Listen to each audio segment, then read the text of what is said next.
The Lost Art Project, Veteran Voices with Andrew Cox. Preserving history, one veteran story at a time. Marine Corps League and Till Valhalla Project Ambassador. Thanks for tuning in to the podcast that's given a voice to our veterans. The Lost Art Project, Veteran Voices with Andrew Cox. Hello, my friends, and welcome back to the Lost Art Project podcast. I'm glad that you're here because we're going to have one heck of an episode. We're doing a veteran story, and you're going to love it, I know. But if you're enjoying all the podcasts, make sure you go to the website. That's thelostart.podbean.com. Go check us out, see what we're all about. There's a couple of ways that you can help us out whenever you get there. You can go in. There's a one-time donation link, or you can become a patron. That's a monthly donation. Or you can go get you some cool gear, just purchase some merchandise. And if you have a business or anything of that nature, you can advertise right here on the podcast. A big shout out to the Till Valhalla Project. Man, that's a great organization out there doing some amazing things. I encourage everyone, go check them out. Do what you can to support them, but you can find them at tillvalhallaproject.com.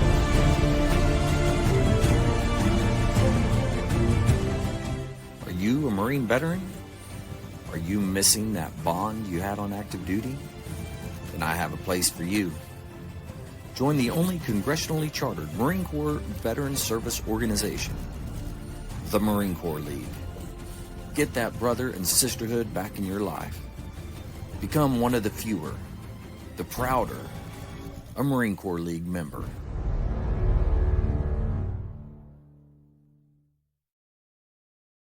All right, we are back here. I got Dave Nieto. Dave, how you doing? Man, I'm having a hard time talking today. Hey, not a problem. Doing well. Been a tough couple of weeks playing catch up after our national convention. That's right. But man, what a great national convention it was, huh? Yeah, no, it was very, very enlightening and enjoyed it. Definitely made a lot of. That was my first time. Was that your first time? It was. Okay. Yeah, I've been to mostly the divisional ones. Was planning last year to get at out in Palm Springs, but an illness caught up with me before I could get everything arranged to get out there. But right, I'm sure there'll be another occasion. Yeah, I've heard they come around every year. So, well, yeah. Dave, let's start at the beginning. Where did you go? What was that like? And then what drew you to military service? Well, I grew up in Omaha, Nebraska. Back in the 70s was my high school. Got out of high school in 76. But my family, just kind of middle class family in a small community in the south part of town. Very nice. Very nice. And so you when you graduated, did you join right away? What was the kind of the track at that point? What'd you do? Well, it's an interesting story. There were four of us sitting around trying to figure out what to do right after graduation. Yeah. And you probably heard this story 100 times. This one was kind of interesting though, probably more than anything.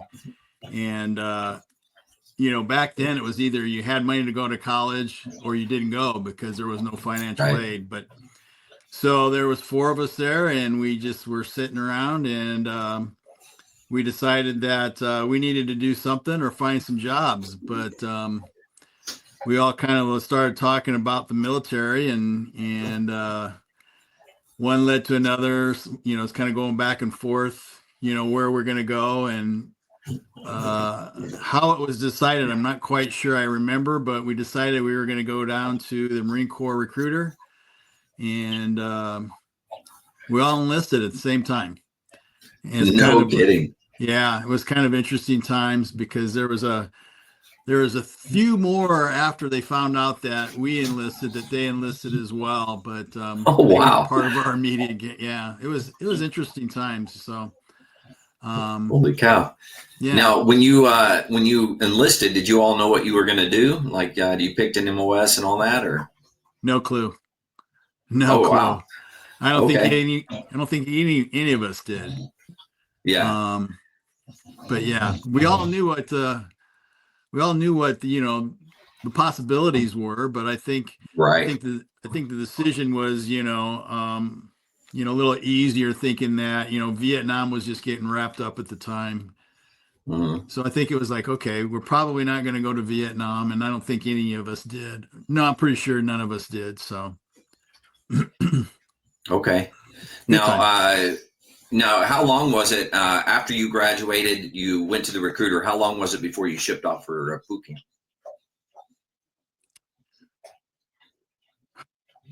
Just a few months, I think, after getting Okay. all the testing and medical and everything done that was necessary. Right. Yeah. So it was just a few months. We graduated in 76 and we were in boot camp in 76. So it wasn't very long. Okay. Yeah. Now, what was the transition like? Like you taking off to go to boot camp? Like, how did the family all take it? How did that all go down? Well, yeah, it was interesting because as we were talking before, my dad and his three brothers were all Navy. And Mm-hmm. when I went home and told him what I did, he got pretty upset, but he never told me why he was upset.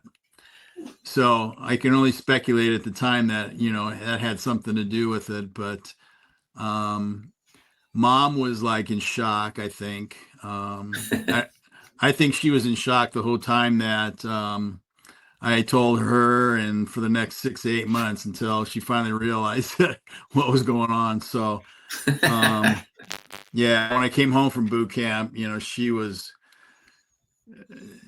she didn't talk to me. It was kind of interesting. She wouldn't talk to me, Wow. hug me, or, she just went to her room and was crying, because I wasn't the same person that 3 months earlier that Right. she knew. So Mm-hmm. I think it was hard on her. We're very hard on her. Yeah. Yeah. Absolutely. Wow. Now, talk to me about when you got to boot camp. Was it everything that you wished it was?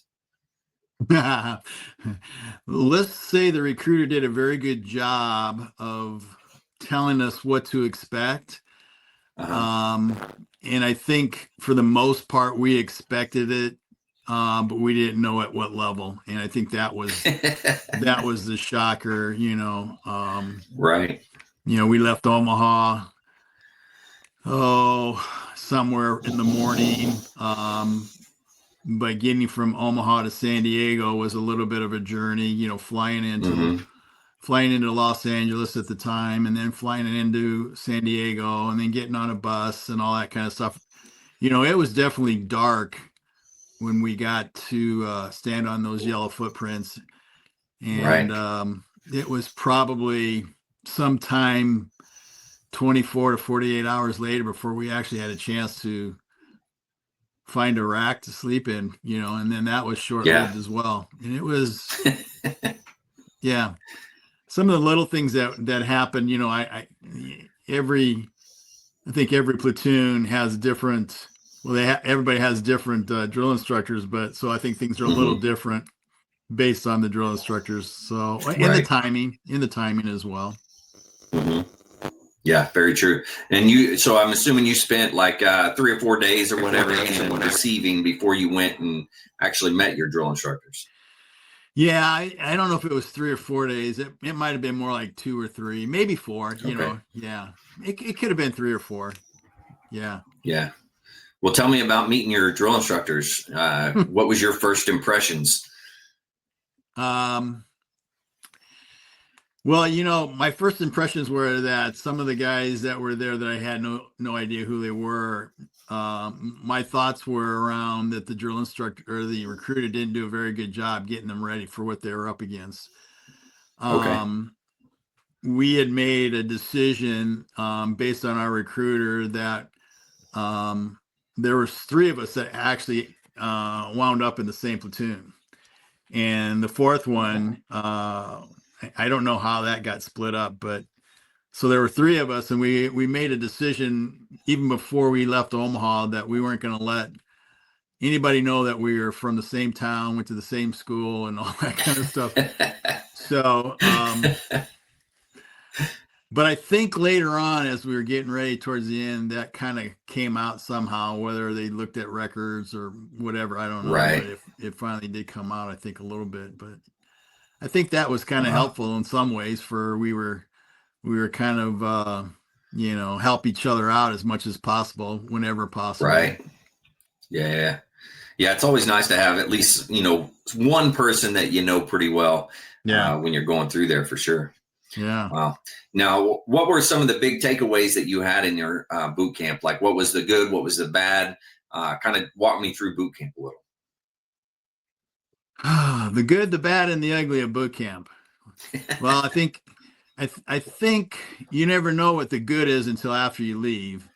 A lot of ugly stuff, and I tell people, especially the younger Marines today, things were a lot different back then. My drill instructors, were all Vietnam veterans, so things were a little bit different. Where these guys, seen some pretty ugly stuff, and right. They were getting us ready because they were thinking maybe that we might be right behind that. So, and it kind of what I've heard somewhat with with Iraq and getting the drill instructors getting Marines ready for Iraq and what have you. But, as far as I think the whole 3 months that you're there, you never really realize there's a good part, a bad part, or even an ugly part. It's all ugly and bad, True. Yeah. Yeah. That's a good way of putting it. I like that. Yeah. I will say the day or two before graduation, one of the drill instructors, only one of the three, because we had a small platoon. I think it was maybe 40, 45. Okay. It may have been 50, but it wasn't much more than that. But anyway, so we had three of them, and there was only one drill instructor that actually came over, and I'll never forget this as long as I live, is that the guy came over and shook my hand, and he was a staff sergeant, and he just shook my hand. He says, "I'm proud of you." And he never said the reasons why. He just shook my hand and looked me straight in the eye and said that, and that meant a lot, and the other two, I've looked for that guy a couple times. It's been a long time, but I'd love to be able to find that Marine and see what he's up to today and let him know how much I appreciated that, but haven't been able to do that. Yeah, man, we're going to have to do a search. So if anybody out there, do you remember his name and everything? Absolutely. Staff Sergeant Hughes. Only thing I knew is his middle name. His first name was E. Staff Sergeant E as in Echo Hughes. E. Hughes. Okay. Yeah. And then this was in 76, you said, correct? That's right. Yeah. In San Diego. Yeah. Okay. Yeah. Now, what company were you in? We were 1st Battalion Alpha Company. Alpha. Okay. Yeah. I bet we can find you. We could probably, I imagine they have records somewhere of who was down there. Yeah. They have that one website. It's a TWS, I think. Together We Serve. Yeah. Yeah. I've looked at that a few times. Like I said, it's probably been maybe 5 to 6 years or so. It'd be time to maybe start researching again. Yeah. Absolutely. But I think about it. I mean, the guy can't be much older than I am. A little bit, maybe, maybe 5 years. So yeah, very true. But so it'd be cool to find him. Yeah, we got to make that happen. That'll be awesome. Yeah, that'd be really cool. Yeah, it would be. All right. Well, I got a mission out of this, so we're good. Okay. That's my mission coming out of this. Yeah. All right. Yeah. Great. So, okay. So when did you find out what you were going to be doing as far as the job? Boy, it was that last week. Oh, wow. Yeah. It was that last week of boot camp. Had no idea what was going to, what the next steps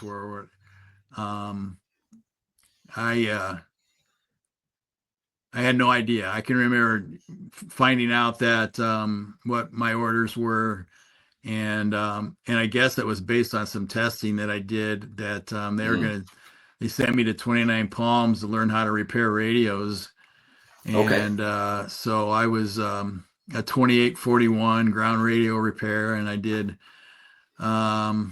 yeah. That training was a little long. It included cryptographic back then. Is like, I'm sure there's a lot of different things now, but it was all cryptic. So Right. and that's one of the things they did back then, is they did a background check on you, and if you could get a security clearance, and then they say, okay, you can do this as well. So Right. yeah. Well, so after boot camp, then you went back home for a couple of days, or did you go straight to the schoolhouse? No, I went back for. It was probably somewhere between 2 and 3 weeks, and the reason is that the next class wasn't starting, so they timed it up where, yeah. So I went back for maybe a little bit longer than the normal, maybe a week or two longer, but then I found myself in 29 Palms on a very cold, dark night in February. So, and now you were from a small town already, correct? No. Omaha's a fairly large town. I mean, back then, I mean, yeah, but I was on the very south side of Omaha. So, I got you. But not a small town, no, not by any means. I mean, so going into 29 Palms, the city or town or whatever you want to call it of 29 Palms was pretty small in comparison. Yeah, it was different.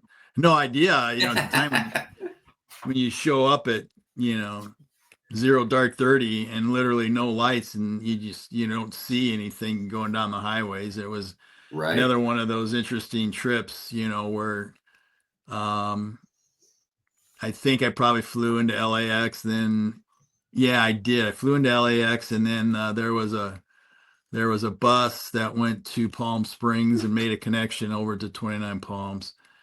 And yeah. So, it was another chapter, and that beginning of another chapter, and I think that's what was interesting. Yeah. Very nice. Now, how did you enjoy your time out in 29 Palms? Because the radio school is fairly, what is it, like 6 months or so? Actually, it was probably, with the crypto and stuff and everything, it was probably more like 10. Oh, wow. Okay. Yeah. So I had enough time to get in trouble, Well, that's good.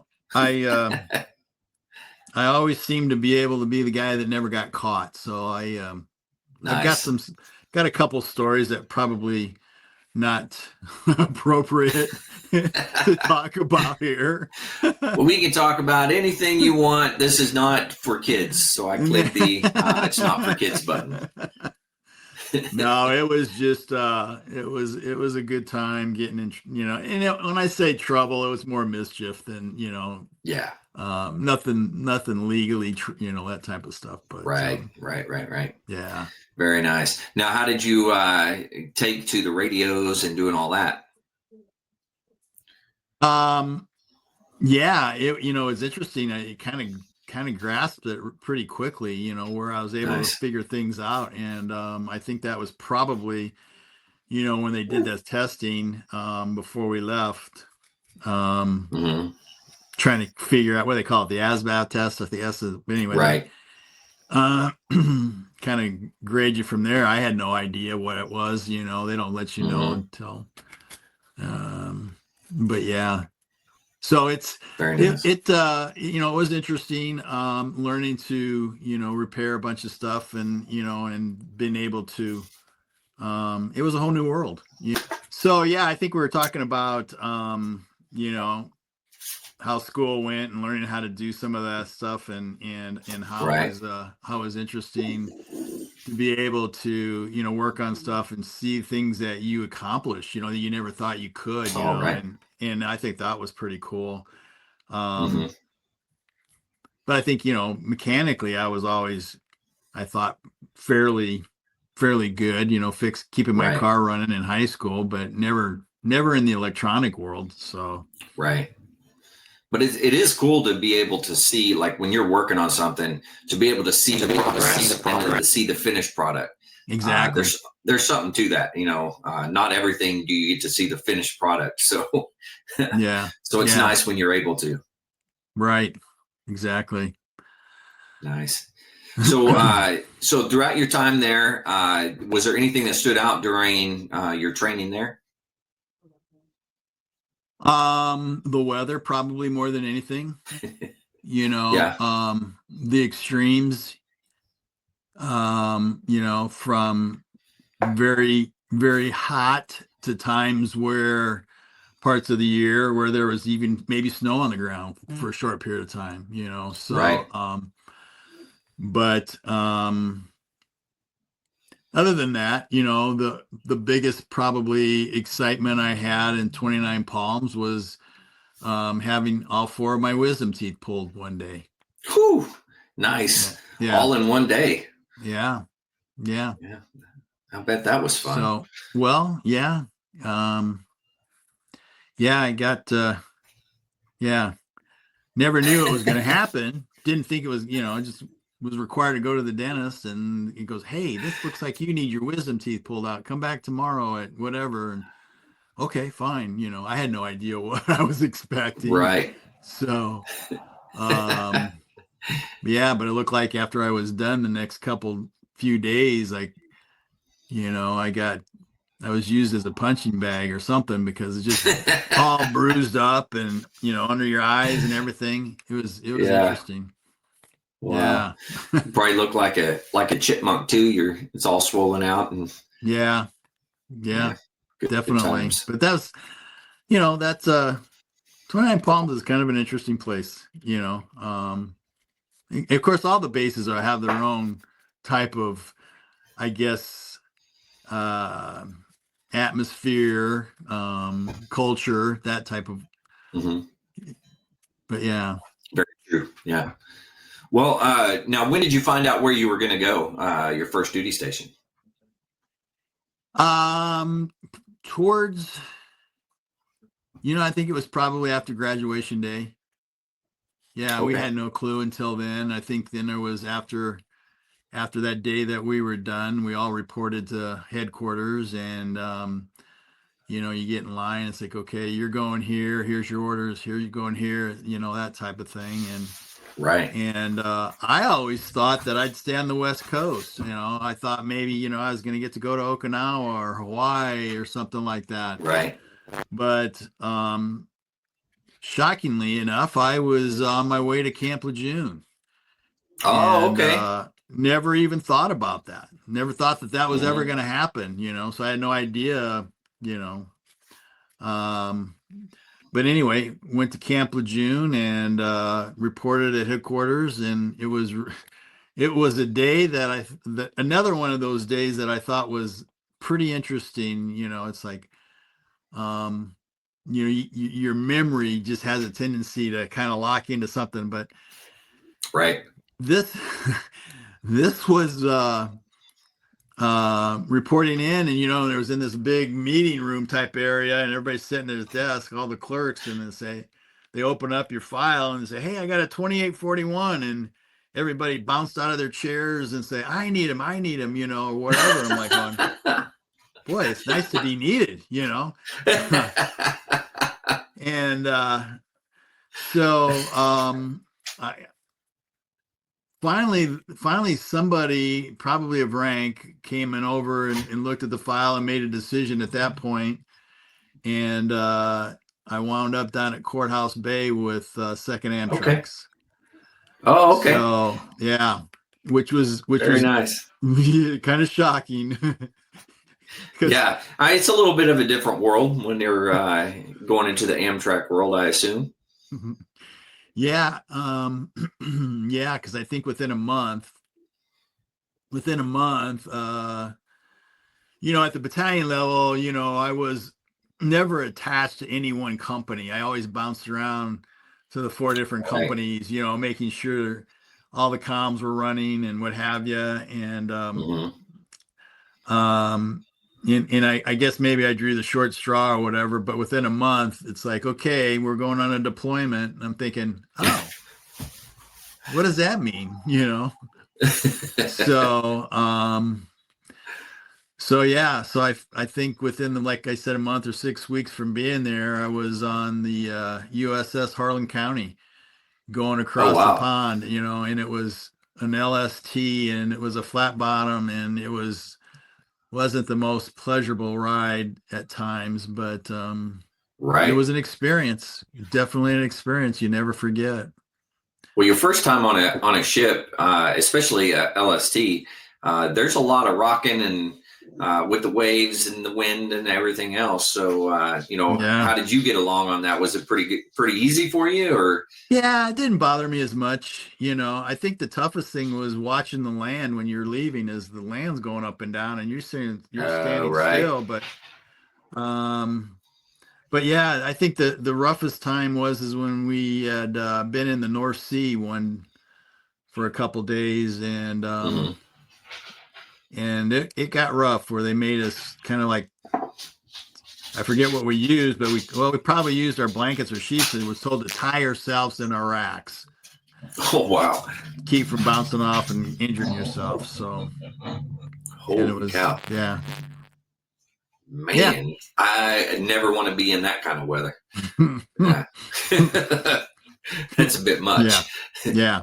It was crazy. So, it was good. Now you did a Westpac with them? What did you end up doing with them? No, that was a med, and then I did a NATO, Okay. and then I was down South America for 2 years. I think probably You were all over. I was all over. Yeah. I think I probably have a good year sea duty. Wow. So, but yeah, it was, like I said, I thought I was going to Okinawa or Hawaii, and I wind up with this. But I can't say that it wasn't fun, because it was at times. Yeah, absolutely. Well, tell us a little bit about your experiences on the ship, like where you were going, what training you were doing, and what you thought about all the different places. Well, this was during the time where NATO was a little bit uproaring, I think. In 79, we had Mm-hmm. the embassy in Iran taken over, Right. which started that hostage deal. There was a lot of, big rescue attempt that failed, where helicopters Mm-hmm. were crashing. And really, I think that, looking back through history now, that was probably, the start of our time as the U.S., in the Middle East. Mm-hmm. So, but NATO was in an uproar a little bit. We Right. never got much. We didn't have information that we could readily get to, Mm-hmm. and so it was mostly just scuttlebutt. But we had at 1 month we were from anywhere from way up north, up on the northern end of Germany, all the way down towards going to the Mediterranean. But anyway, probably the longest stint that time was maybe 6 weeks out in the fields in Germany. Oh, okay. And so did a lot of training then. And it was a lot of, getting ready to get ready. Right. Yeah. As it should be, you gotta train to be ready. So it's good. Yeah.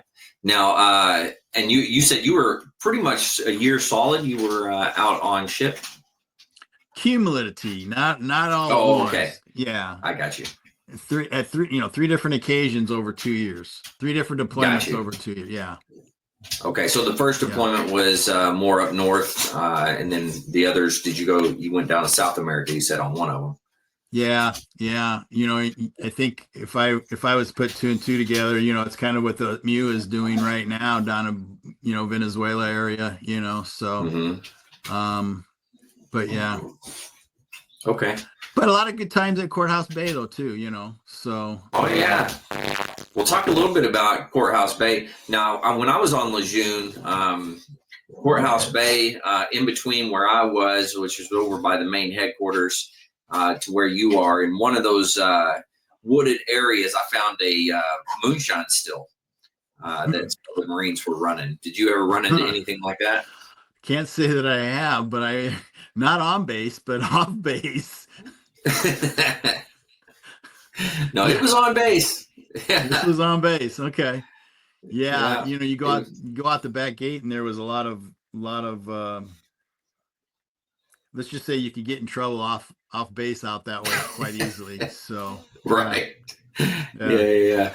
So what were some of the experiences there at Courthouse Bay? At Courthouse Bay? Yeah. Kind of boring. You had to get out.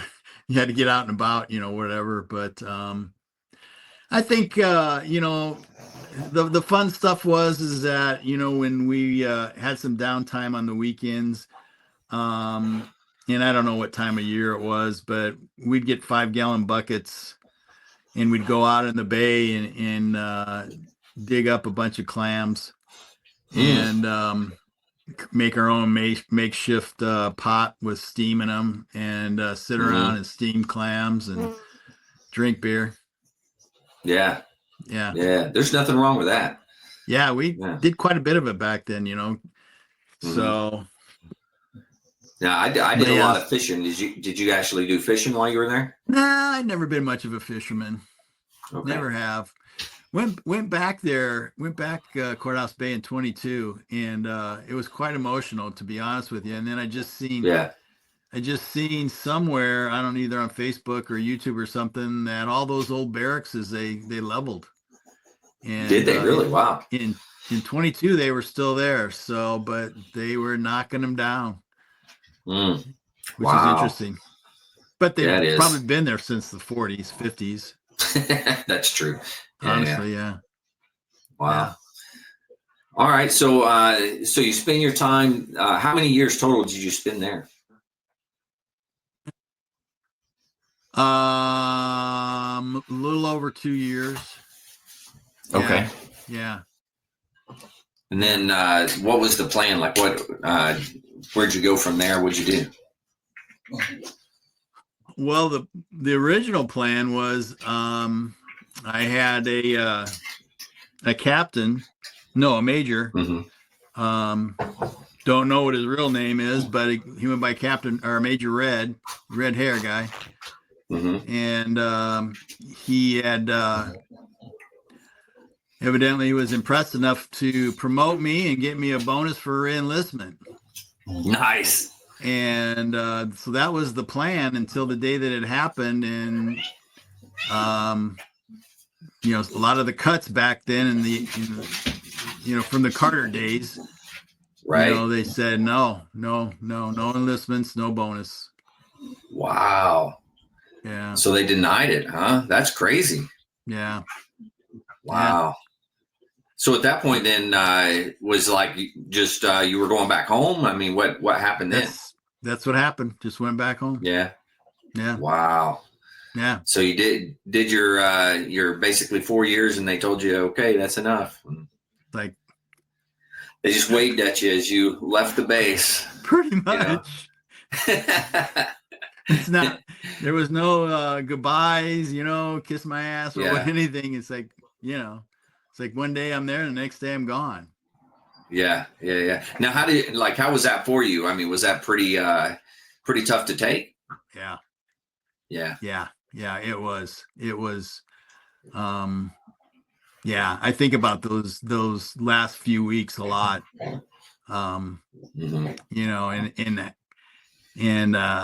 what life would have been, Right. But, yeah.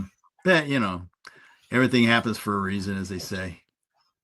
Very true. Very true. Yeah. Now, a lot of guys nowadays have a rough time transitioning. So going from the active duty military side to the outside, like, how was that for you?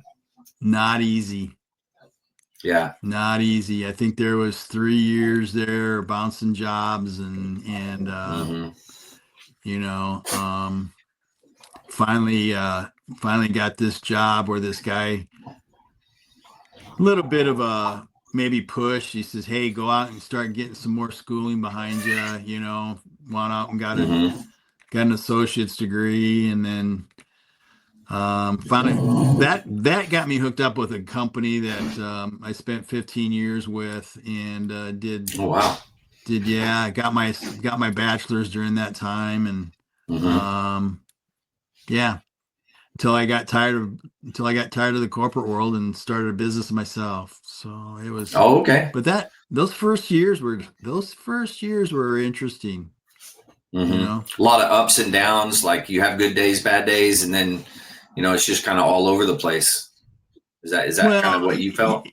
I think it was more, yeah, ups and downs, yeah, but I think it was, um, you got to think about it. In the 80s, there was times where you couldn't even buy a house, kind of like, people Right. people people complain about 7-8% interest rates now. Back then, they're as much as 17-18%.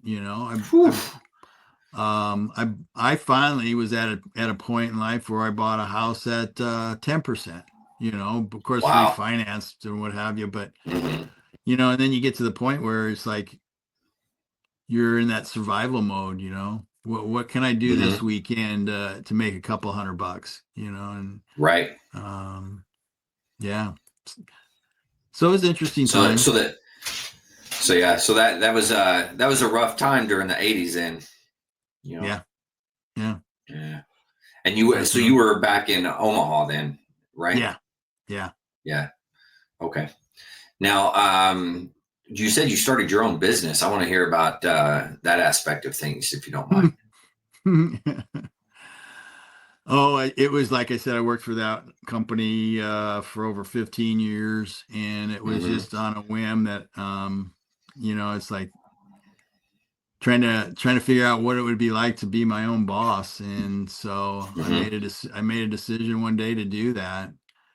Um, got into real estate for a while, and did quite a bit of that. And Mm-hmm. when '08 come along, I seen too many family members, lose a lot of their money with the downfall of the retirement income. And, Mm-hmm. so, um, yeah, so then I just switched over to do what I'm doing today, which is retirement income planning. Oh, And, wow. yeah, and that's been Very more gratifying than, um, obviously the real estate business, but, nice. you Mm-hmm. know, it's two different worlds, working for somebody and working for yourself. Totally different. Right. Yeah, yeah, yeah. Now, would you recommend working for yourself if somebody's out there thinking about it? If they have the right plan, Okay. if they've thought everything out, and whether it depends on what they're going to do, if they're going to work for Mm-hmm. themselves, but my biggest recommendation would be is that, whatever industry you're getting into, find somebody that's already there, Mm-hmm. and see if they could mentor you in doing the right things, because good chances are they made a lot of mistakes, you know. Yeah. Um, Yeah. Very good point. yeah, and Wow. that's probably some of the things now that the Marine Corps is doing a little bit more of, from my understanding, is that transitional period, from being separated from the Corps. It's like, back in the 70s and the 80s, maybe 90s too, there wasn't enough of that where Mm-hmm. if every Marine that gets separated would go out and look at finding a mentor to talk to say, hey, here's what I'm doing, this is what I'm thinking about doing, Mm-hmm. and having somebody to be able to, bounce ideas off. And I think some of that's what we're seeing now, more so in the Marine Corps League. Huh. Yeah, that's a good There's point. a lot of organizations, and I just learned of one the other day. It's not necessarily for Marines, it's for veterans, and I can't think of the name of Mm-hmm. it. I got it written down somewhere here. But there's a lot of organizations out there that help, any veteran transition Mm-hmm. from active. Yeah. So Yeah, very much so. Yeah, there's tons of organizations. I always have one like an organization or veteran-owned business or something like that on for like what I call my fireside chats on Friday.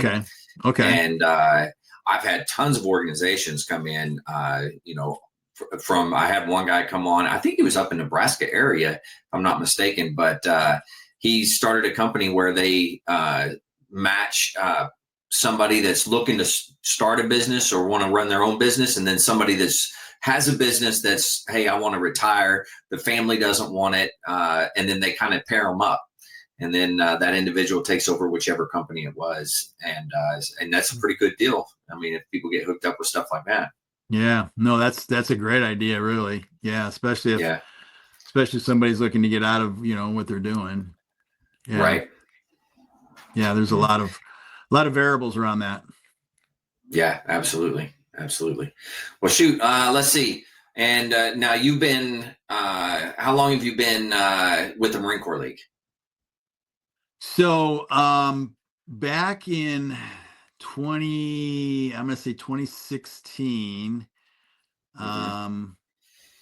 I got introduced to what the Marine Corps League was and started doing some research around here. And so me and a couple other guys, we started a fire team, as they say, and we started having meetings around that. And we got to a point where we had, I think the number is 15, on a regular basis. And so we worked with the Marine Corps League to charter.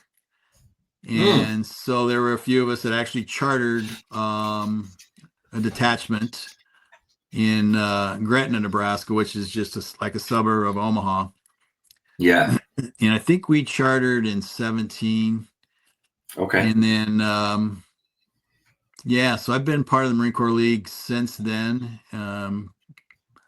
Very cool. Don't miss too many meetings. And just recently in 2024, decided to run for the state commandant. So now I'm the state of Nebraska commandant. Very Department nice. of Nebraska. Yeah. Yeah. So it's been interesting. Yeah. Yeah, that's a good deal. Now, what do you see benefits for people joining the league? It just depends on what they're looking for. It could be just having a place to go to talk with somebody. It could be somebody wanting to, get involved and give back, being a volunteer type thing. Like I'll give you an example. There's a Marine here in Nebraska. He started a company called Hero Stock. It's a nonprofit organization, just helping, Gold Star families, first responders, law enforcement, that type of stuff as well as veterans. And it's just a nonprofit that he started, and he does a lot of events where he brings in bands and have, big events. And so, somebody's looking to give back and volunteer, those things are out there. And so there's a lot of activities that you can get involved with to, help. So it doesn't necessarily have to be, that person that wants to volunteer all the time. It could be just somebody that's looking to, hang out with other Marines. There's nothing more. I was just talking to a Marine from Iraq, and he was looking for some ways to just try to get back, but he was busy with work and just didn't have time to. Younger guy. Yeah. So he didn't really have a whole lot of time with family to do volunteering. I said, that's okay. Just show up to a meeting, hang out, and get a little therapy, as we say. Yeah. Yeah, absolutely. Yeah, that's a huge thing. Just to be able to talk to somebody that has been through what you've been through is, so much therapy in a sense, when you're doing that. Yeah, I think, that it's, I guess a good way to put it, and I'm sure there's a lot of Marines that are listening to this right now, is like, if somebody ever asked you, what's it like being a Marine? And you can't explain that to anybody that's not a Marine. True. In all sincerity, there's just really no way to explain it to anybody. And unless you're a Marine, there's no way that you would understand it. Yeah. So that's a good point. Yeah. Wow. Well, now is there any aspects, anything that we missed as we were having our conversation that you'd like to talk about?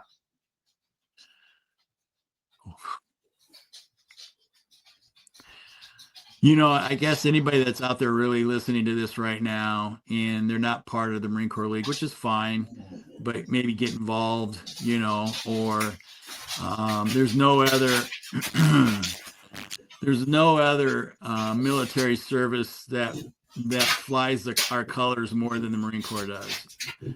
And whether it be a flag in the yard or a sticker in the back window, just stop and say hi to somebody, because there's a lot of Marines that are kind of left out, and I think that if you can make someone's day, I think that would be something that I would definitely emphasize. For an example, going to the VA, I go out of my way to, say, hey, buddy, simplify. Just, see if they want to strike up a conversation, and sometimes it drives my wife a little crazy. It's like I'll see somebody I've never met before, 20 yards away, and he's got a Marine Corps hat on, and it's like I'll go over there, I'll start a conversation with him, right.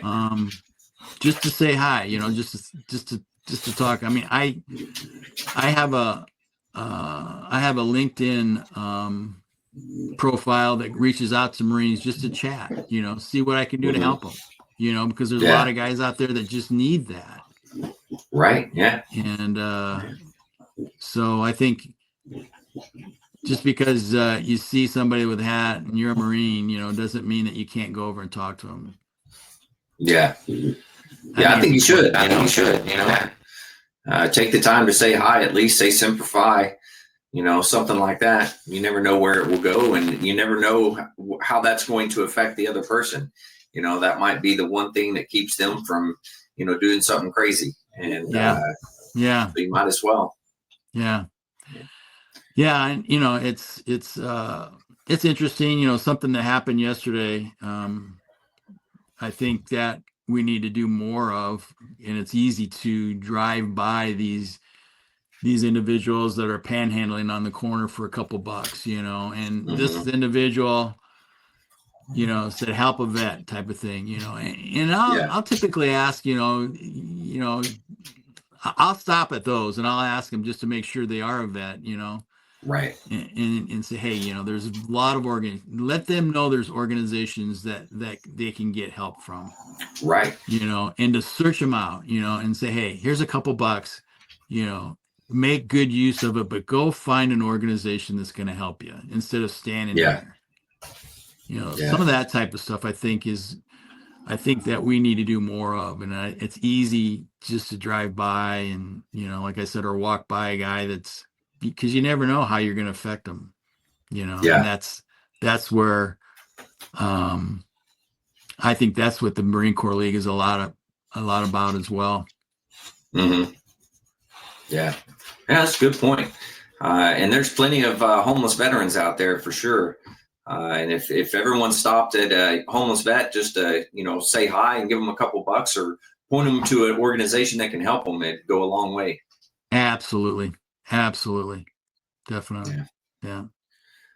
Well, as I approach the end of I always ask these rapid fire questions at the end. Are you okay with that?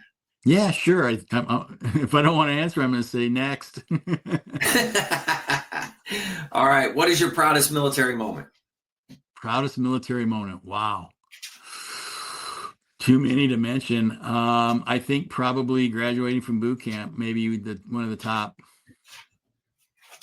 Okay. I like that. Oh, my cat's hissing at me. All right. What is your most embarrassing military moment? I have a tendency to say next.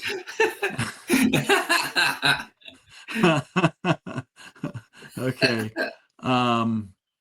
Yeah. Well, I have one that I can think about, but I'm not sure that this is the right place to say that. But maybe some of the most embarrassing things might be, I don't know, maybe having one too many beers or something, doing something stupid, or Yeah. okay, I'll tell you this one. It's like, okay, being in North Carolina, Uh-huh. Camp Lejeune is fairly close to Cherry Point. Right. And when you start off on a Friday night in Camp Lejeune and wonder the next morning how you got to Cherry Point can be a little bit. So anyway. Yeah. I think everybody's been there at some point in time. Yeah. At least Marines, Yeah, definitely. Oh, man. All right. If you could be one military leader for a day, who would that be?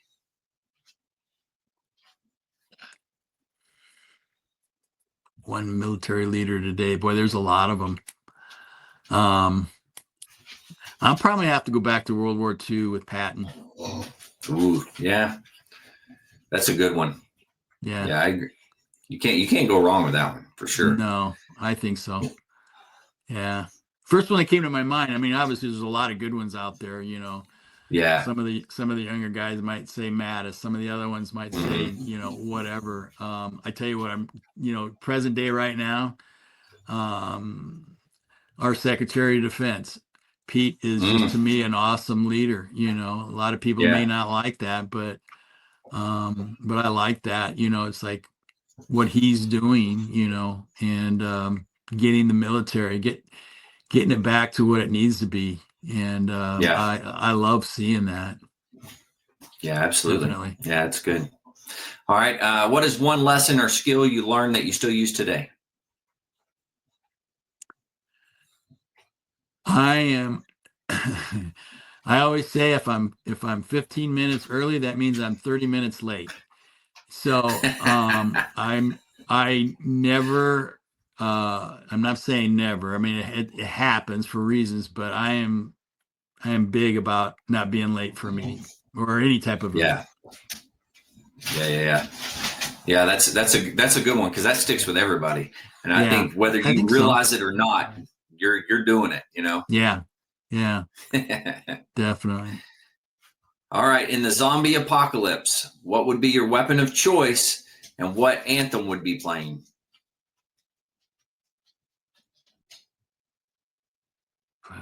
Did I cut out? Well, did you hear me? No. I heard it. I was thinking, Oh, okay. Actually, I was thinking I've got all my weapons nicknamed by, so, my handguns, the two most ones are either Thelma and Louise or Jake and Elwood. So those two those two sets are two different types of 9mm.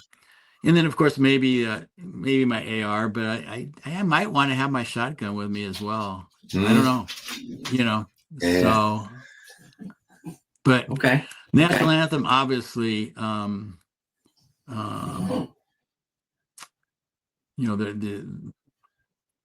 national anthem, Oh, okay. The Star Spangled Banner. The Star Spangled Banner. And you might be following it up with the Marines hymn as well. Maybe there you go. Maybe all of it. Yeah. Yeah, there's nothing wrong with that. All right. What animal best describes your time in service? Wow. This one stumps a lot of people. Yeah, I can imagine.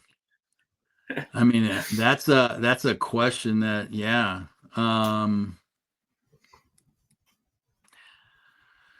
what animal describes my time in service?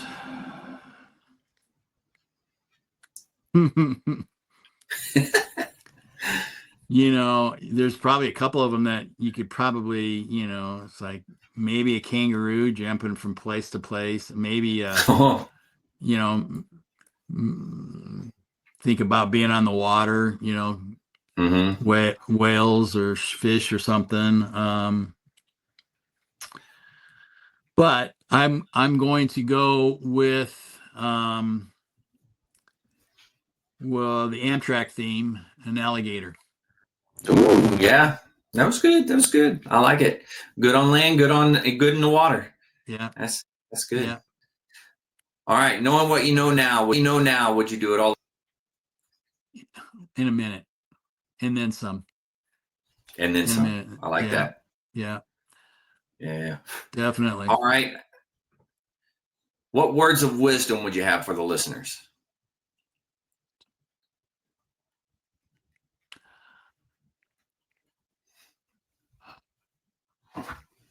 Well, there's a lot of them. I think, we've mentioned a few of them. We've mentioned a few of True. them, Yeah. For the younger guys, find a mentor. There's no reason to struggle. Go out there for whatever reason with organizations. Find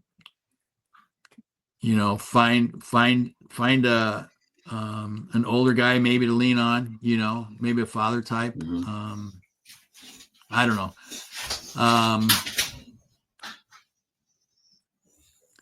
But I will say,